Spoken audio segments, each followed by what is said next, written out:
At 78, Sally Field is finally opening up, and people are listening. Her name carries decades of Hollywood history, but there is a lot more beneath the surface than many ever realized. Born Sally Margaret Field on November 6, 1946, in Pasadena, California, she did not randomly fall into fame. She was raised right in the middle of the entertainment world.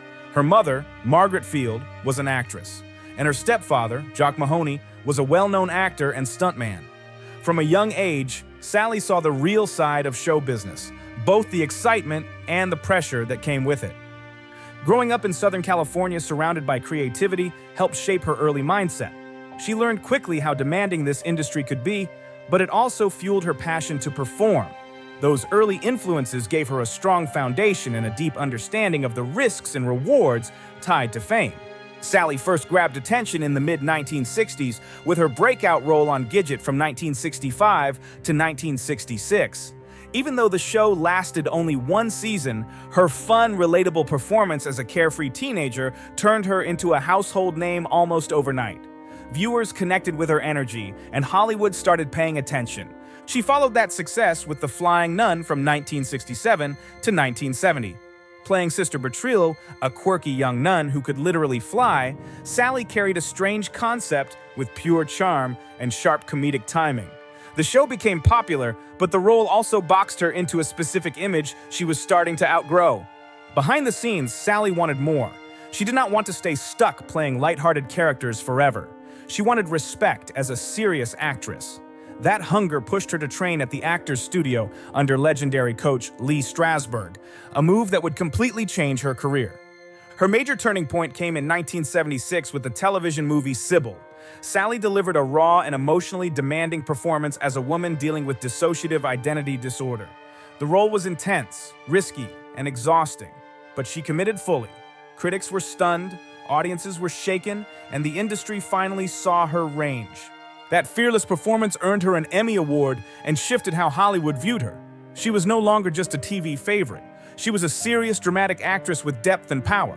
The late 1970s and 1980s became a defining era for her career. In 1979, she won her first Academy Award for Norma Ray, portraying a working-class Southern woman who becomes a strong labor union activist. The role felt real, grounded, and bold, and it connected deeply with audiences through its social message. Just a few years later, she won her second Oscar for Places in the Heart in 1984, a moving story set during the Great Depression. Her acceptance speech included the famous line, "You like me right now? You like me?" A moment that instantly became part of awards history. Over the years, Sally Field continued to move smoothly between film, television, and stage. From Smokey and the Bandit to Steel Magnolias, Mrs. Doubtfire, and Forrest Gump, she consistently brought warmth, emotion, and authenticity to every role. On television, she remained just as strong, especially in Brothers and Sisters from 2006 to 2011. That performance earned her another Emmy Award and proved she was still a powerful presence in Hollywood. Sally Field did not stop proving herself once Hollywood took her seriously. She also stepped onto the Broadway stage, starring in productions like The Glass Menagerie, where critics praised her commanding stage presence and emotional control. It showed she was not just a screen actress, she could hold an audience live with no second takes. Her later career stayed just as strong. In 2012, she earned widespread praise for playing Mary Todd Lincoln in Steven Spielberg's Lincoln. The role demanded restraint, depth, and emotional precision, and she delivered all of it. That performance earned her another Academy Award nomination and reminded everyone she was still at the top of her game. Even well into her 70s, Sally kept working nonstop. She never slowed down, showing a real love for storytelling and acting that went beyond fame or awards. People admired her not just for her talent, but for her honesty and resilience as a person. Off-screen, Field has always been open about the personal struggles she faced. She spoke honestly about self-doubt, Hollywood pressure, and the emotional weight that came with relationships in the public eye. That transparency made her feel real in an industry known for fake perfection. In 2018, she released her memoir In Pieces, laying everything out without sugarcoating it. She shared her career highs, painful lows, and deeply personal family experiences, along with her long road towards self-understanding. The book was praised for being raw, emotional, and fearless, much like her performances on screen. Sally Field's personal life has always sparked curiosity, not just because she was famous, but because her relationships unfolded alongside major career moments. In 1968, she entered her first marriage with Stephen Craig. At that point, she was still early in her career, riding the success of Gidget and later The Flying Nun. That marriage gave her a sense of stability during the chaos of rising fame. While the relationship faced serious challenges and eventually ended with a separation in 1973 and a divorce in 1975, those years remained deeply important to her. This was the period when Sally became a mother for the first time, a role that would define her life. The couple had two sons, both of whom followed creative paths inspired by their upbringing. Their first son, Peter Craig, was born in 1969. Growing up around film sets and storytelling shaped his future, and he went on to become a successful novelist and screenwriter. Peter's work gained serious recognition in Hollywood. He wrote or contributed to major films like The Town, 12 Strong, and Top Gun: Maverick. His success showed how deeply creativity ran in the family. Their second son, Eli Craig, born in 1972, also caught the film bug, but leaned more toward acting and directing. He later became known for his work as both a performer and filmmaker, including directing the cult favorite horror comedy Tucker and Dale vs. Evil. For Sally, motherhood was never secondary to fame. She worked hard to balance Hollywood demands with raising Peter and Eli, trying to give them as normal an upbringing as possible despite the spotlight.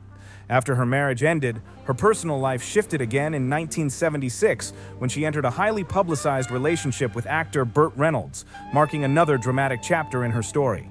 Sally Field's romance with Burt Reynolds quickly grabbed public attention and refused to let go.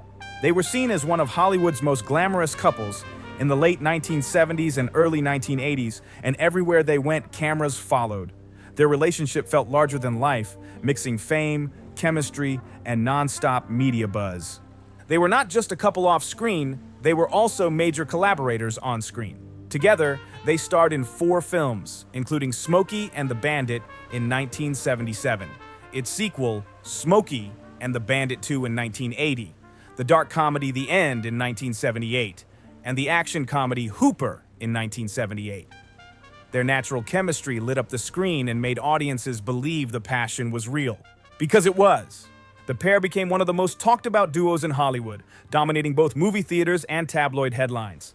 But behind the scenes, the relationship was far from easy. Like many high-profile romances, theirs came with clashing personalities, demanding careers, and constant pressure from fame. After 4 intense years together, the couple officially broke up in 1980. Still, the bond between them did not disappear overnight. They continued an on-and-off relationship until 1982, when they finally ended things for good. Even years later, Reynolds openly admitted how deep his feelings ran, famously calling Sally Field the one that got away.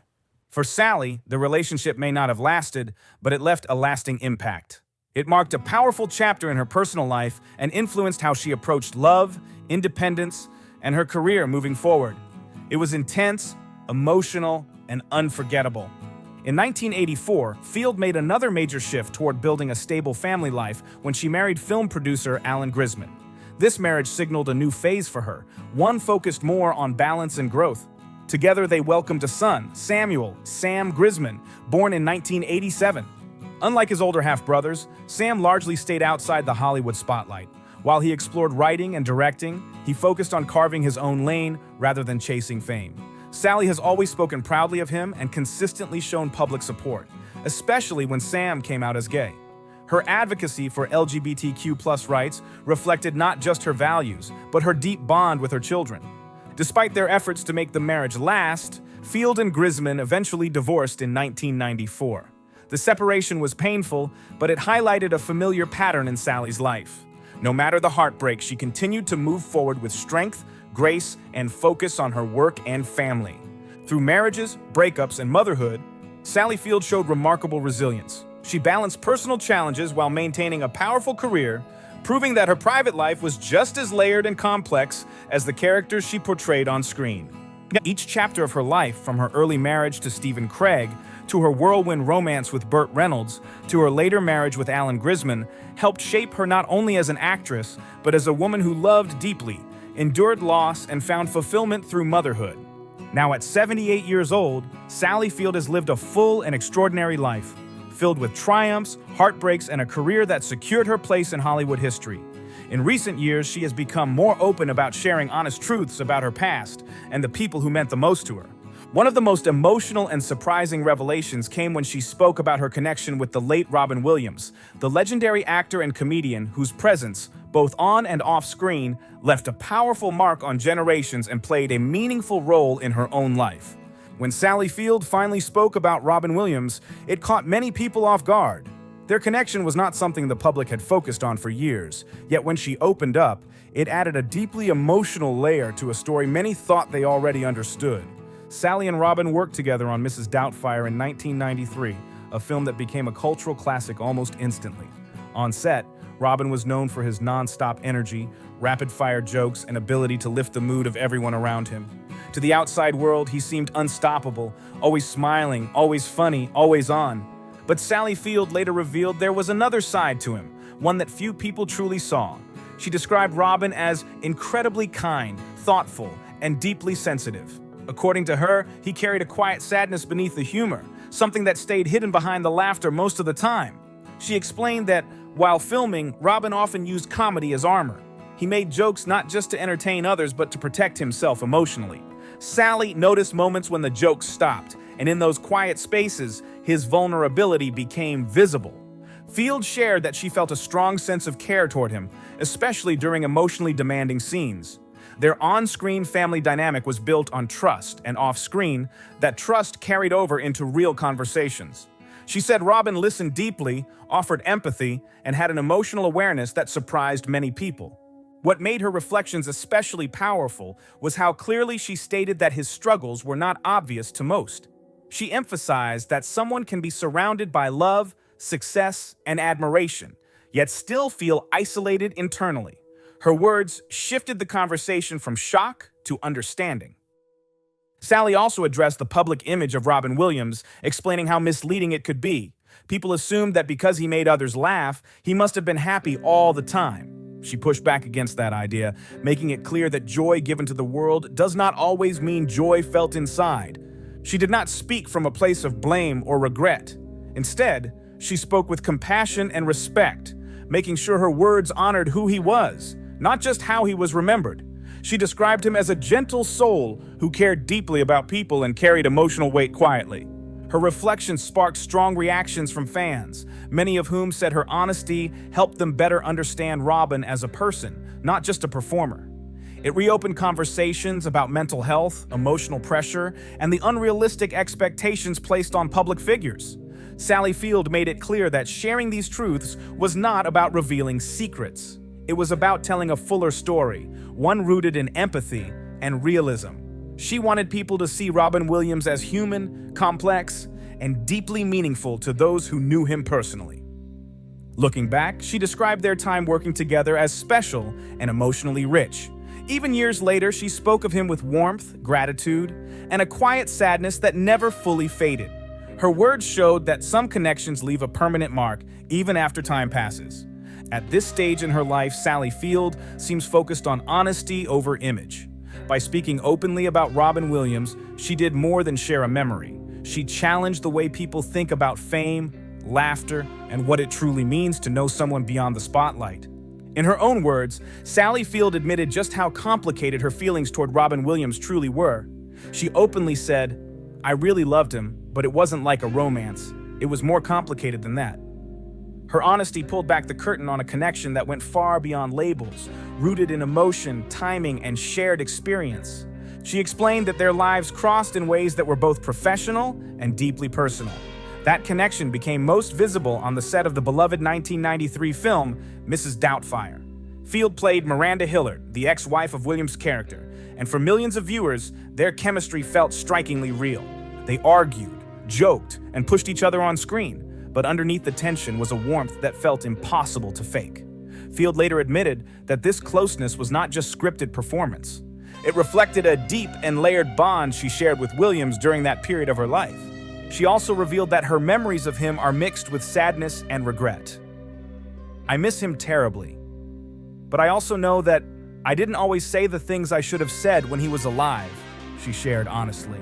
That kind of vulnerability is something Field has embraced more openly with age. For her, Robin Williams was not simply a co-star. He was a close friend, someone with whom she shared an intense emotional connection, even if it did not fit the typical idea of a love story. She described working with him as stepping into another universe entirely.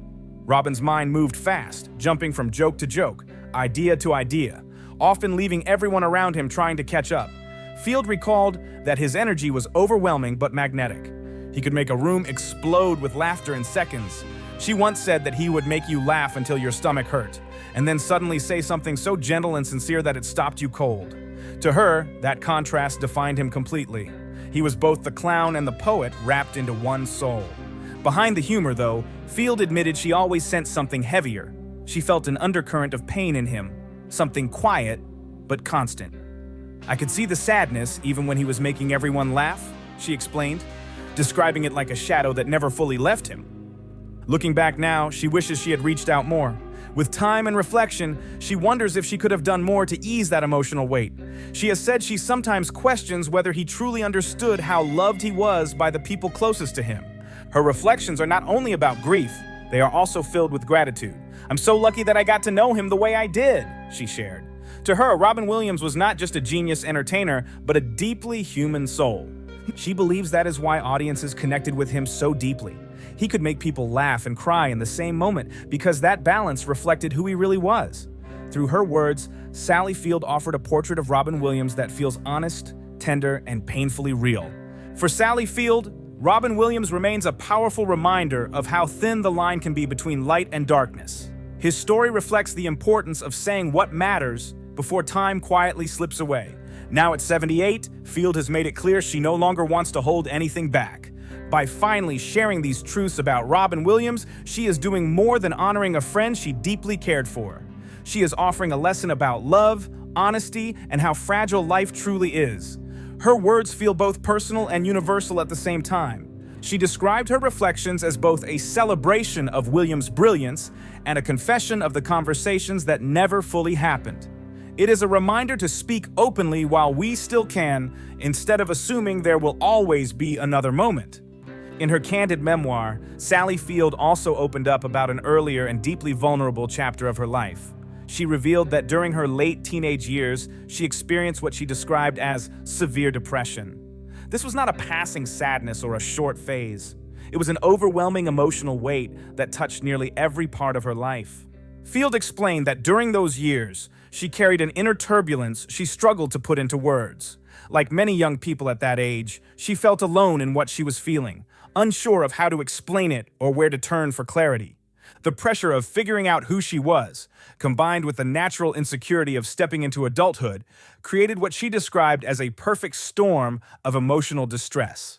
She felt pulled in different directions, searching for meaning while doubting herself at the same time. Field described her depression as being tied to what she called this urgency, this anxiety, this need to find something that was festering in me. Those words captured the restless energy she carried, a feeling that something important was trying to break through. It was not just sadness, it was a deep sense of incompleteness, like her spirit was pressing against invisible walls. She felt a strong desire for freedom, clarity, and purpose, even though she did not yet know what shape those things would take. The anxiety she described often showed up as constant questioning of her own worth and identity. She sensed that something meaningful existed within her, waiting to be discovered, but she had no guide and no certainty she would ever reach it. Looking back now, Field's openness about these struggles adds another layer to her story. It shows that her strength was not about avoiding pain, but about facing it honestly. By sharing both her grief and her inner battles, she continues to connect with people on a deeply human level. Drop your thoughts in the comments below, hit that like button if you felt something real, and don't forget to subscribe for more stories.